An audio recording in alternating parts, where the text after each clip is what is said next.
ଅନେକ ଅନେକ ଶୁଭେଚ୍ଛା ଶୁଭକାମନା ସମସ୍ତଙ୍କୁ ଶ୍ରୀ ରାଧାଚରିତର ଆଜିର ଅଧ୍ୟାୟକୁ ସ୍ୱାଗତ କରୁଛି।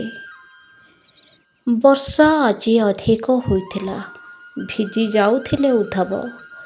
ବରଷଣାରୁ ନନ୍ଦଗାଁକୁ ଫେରୁଥିଲେ ସେ। ଶ୍ରାବଣ ମାସ ଆରମ୍ଭ ହୋଇଯାଇଥିଲା। ଶ୍ରାବଣ ହୋଇଗଲା, ଏତିକି ଭାବି ଉଦ୍ଧବ ଟିକେ ଚକିତ ହୋଇଗଲେ। ଏହା ମଧ୍ୟରେ କେତେବେଳେ 6 ମାସ ହୋଇଗଲାଣି, ମୋତେ ଜଣା ହିଁ ପଡ଼ିଲାନି। ଏତେ ସମୟ କେତେବେଳେ ପଳାଇଗଲାଣି। ନିଜକୁ ନିଜେ ପଚାରି ଚାଲିଥାନ୍ତି ଉଦ୍ଧବ। ଏଠାକୁ ନ ଆସିବା ପାଇଁ ମୁଁ କୃଷ୍ଣଙ୍କୁ କେତେ ସ୍ପଷ୍ଟ ଭାବେ ମନା କରିଥିଲି। ମାତ୍ର ମୋ ସଖା ମୋତେ ବୁଝାଇ କହି ପଠାଇଥିଲେ କି ତୁମେ ଯାଅ ତ ଉଦ୍ଧବ। ମୋ ଅହଙ୍କାରରେ ତାଙ୍କୁ କହିଥିଲି ଯିବି ସେଠାକୁ, ମାତ୍ର 2 ଘଣ୍ଟା ମଧ୍ୟରେ ସନ୍ଦେଶ ଶୁଣାଇ ପଳାଇ ଆସିବି। ମାତ୍ର ଆଜିକୁ 6 ମାସ ହୋଇଗଲା ମୋର ଏଠାକୁ ଆସିବା, ମାତ୍ର ଲାଗୁଛି ଯେପରି ଏବେ ଆସିଲା ପରି। ବର୍ଷା ଆସ୍ତେ ଆସ୍ତେ ବଢ଼ି ଚାଲିଥିଲା। ଭିଜି ଚାଲିଥିଲେ ଉଦ୍ଧବ। ଏଠାକାର ବର୍ଷାରେ ବି ଏକ ଅଦ୍ଭୁତ ଆନନ୍ଦ ଭରି ରହିଥାଏ। ଏଠିକାର ପ୍ରତ୍ୟେକ ବସ୍ତୁ, ସ୍ଥାନ, ସ୍ଥିତି ସବୁକିଛି ଯେପରି ପ୍ରେମମୟ। ଉଦ୍ଧବ ଚାଲୁ ଚାଲୁ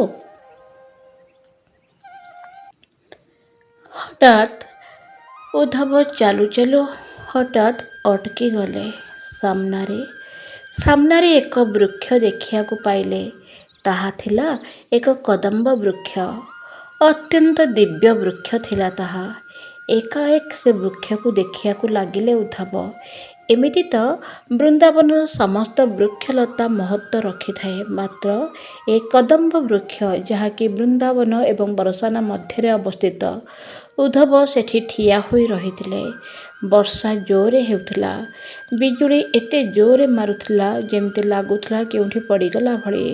ମାତ୍ର ସେ ବିଜୁଳିର ପ୍ରକାଶରେ ଆଖି ଯେପରି ବନ୍ଦ ହୋଇଗଲା। ଆଖି ଖୋଲିବାରୁ ପୁଣି ତୀବ୍ର ପ୍ରକାଶ କାରଣରୁ ଆଖି ଖୋଲିଲା ହିଁ ନାହିଁ। କିଛି ସମୟ ପରେ ଯେବେ ଆଖି ଖୋଲିଲେ, ଦେଖିଲେ ଉଦ୍ଧବ, ସେତେବେଳେ ଅପୂର୍ବ ଅଦ୍ଭୁତ ସେ କଦମ୍ବ ବୃକ୍ଷ। ଝୁଲା ଲଗାଯାଇଥିଲା। ଅତି ହିଁ ଦିବ୍ୟ ଝୁଲା ଥିଲା ତାହା। ସଖୀମାନେ ଝୁଲୁଥିଲେ ତ ଶ୍ରୀ ରାଧାରାଣୀ ବି ଝୁଲୁଥିଲେ। ଉଦ୍ଧବ କିଛି ବିଶ୍ୱାସ କରିପାରୁନଥିଲେ।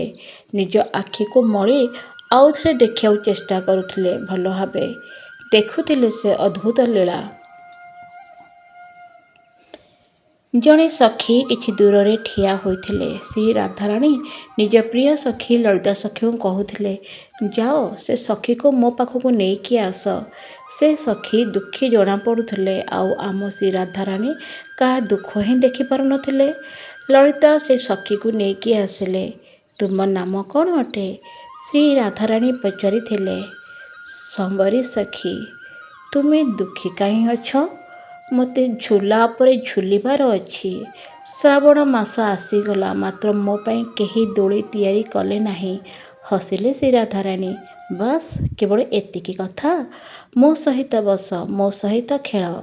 ସେ ସାଁୱରୀ ସଖୀ ତ ଖୁସିରେ ଯେପରି ନାଚି ଉଠିଲେ। ବୋଧହୁଏ ସେ ଏହା ହିଁ ଚାହୁଁଥିଲେ। ଯେମିତି ଶ୍ରୀ ରାଧାଙ୍କ ସ୍ପର୍ଶ ପାଇଲେ ସେ ସଖୀ ନିଜ ଦେହ ଭାବ ଭୁଲିଗଲେ ଏବଂ ସେଇଠାରେ ହିଁ ତଳେ ପଡ଼ିଗଲେ। ଉଦ୍ଧବ ଏ ଅଦ୍ଭୁତ ଲୀଳା ଦେଖୁଥିଲେ। ଲଳିତା ସଖୀ ସେ ସଖୀଙ୍କୁ ସମ୍ଭାଳି ନେଲେ, ମାତ୍ର ତାଙ୍କ ପାଖରୁ ମିଳିଲା ବଂଶୀ। ଏ କ'ଣ? ଉଦ୍ଧବ ମଧ୍ୟ ଦେଖି ଚମକି ଉଠିଲେ।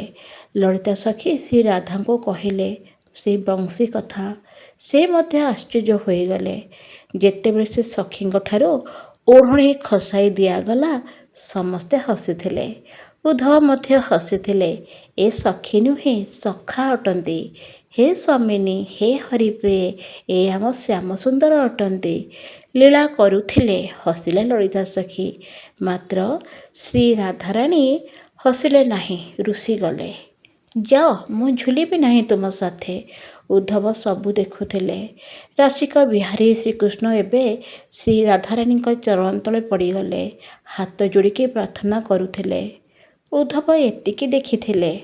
ଆଗକୁ ଆଉ ଯାହା ଦେଖିଥାନ୍ତେ କି ଜାଣିଥାନ୍ତେ, ତା ପୂର୍ବରୁ ସେ ଲୀଳା ଗୁପ୍ତ ହେଇଗଲା।